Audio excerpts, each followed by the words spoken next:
Alors bonjour mes chers frères, c'est encore moi.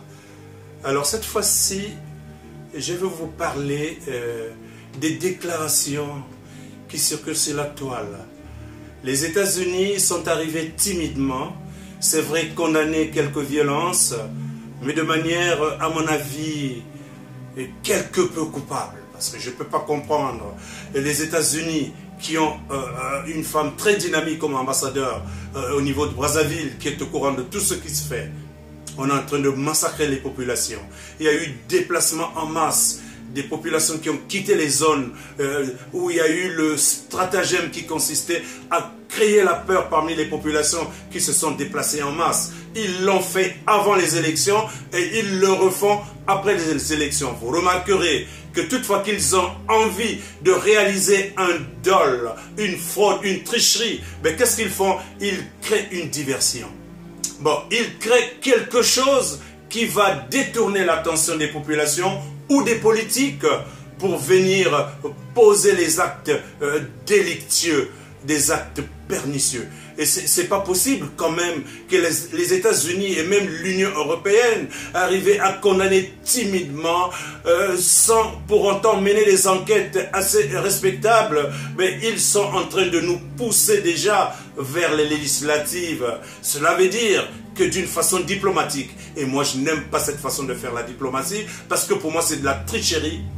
La diplomatie ne signifie pas filouter ou encore tenter de monter des petits manèges pour tromper les autres. Non. La diplomatie, c'est une collaboration entre les États. Bien sûr que la façon de dire peut différer, mais dites les choses de manière à rassurer ces populations qui sont en train d'être massacrées. Mais comment pouvez-vous accepter un seul instant, je m'adresse là aux États-Unis, à l'Union européenne et à la passive Union africaine?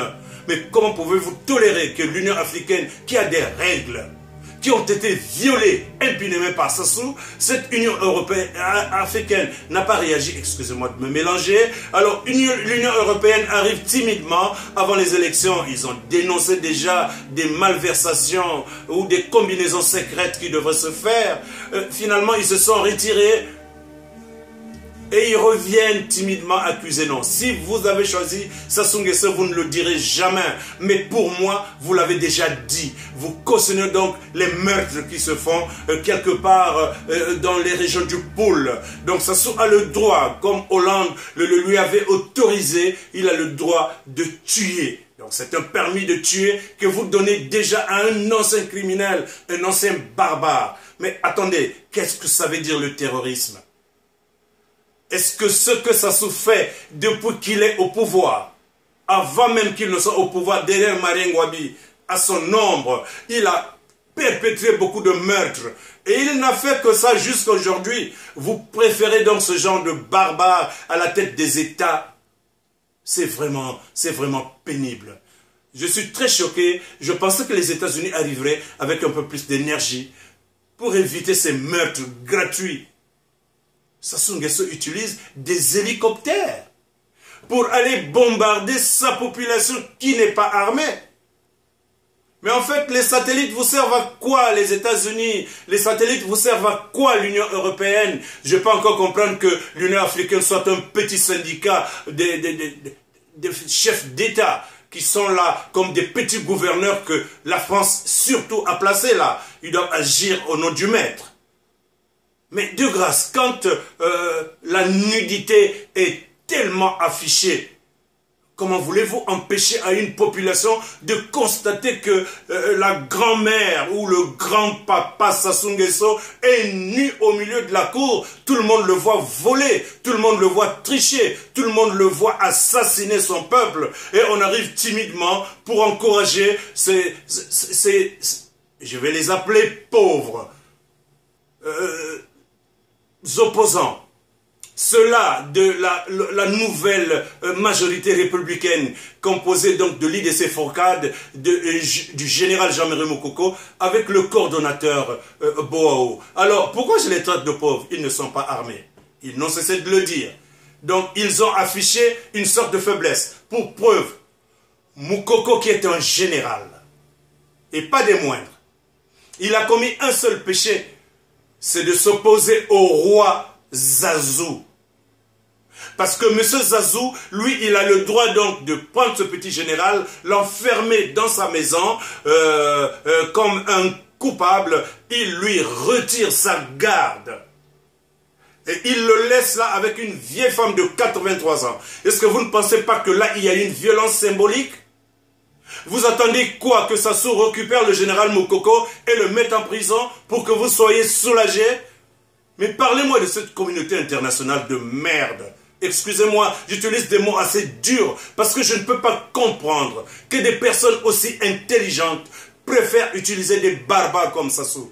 Pourquoi ne croyez-vous pas que le général Moukoko peut jouer ce rôle avec un peu plus d'intelligence, avec un peu plus d'organisation coordonnée? Moukoko a prouvé que c'est un homme d'État. Moukoko a prouvé lorsqu'il était en Centrafrique qu'il est capable de mener les hommes, qu'il est un leader, qu'il a un management très fécond. Alors pourquoi la communauté internationale est-elle si complaisante?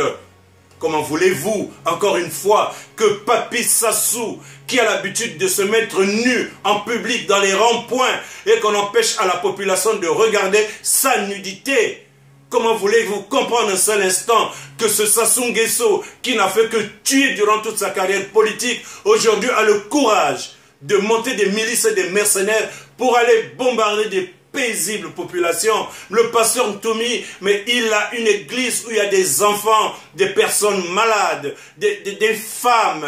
Mais comment peut-on aller bombarder à l'hélicoptère des populations? Mais comment vous n'êtes pas choqués? Mais qu'est-ce que vous êtes devenus? Les États-Unis ont perdu le leadership.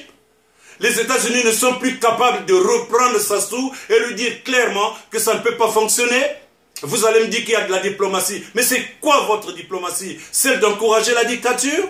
Et ce monsieur Hollande, qui est l'un des chefs d'État les plus faibles que je n'ai jamais rencontrés, il n'est même pas capable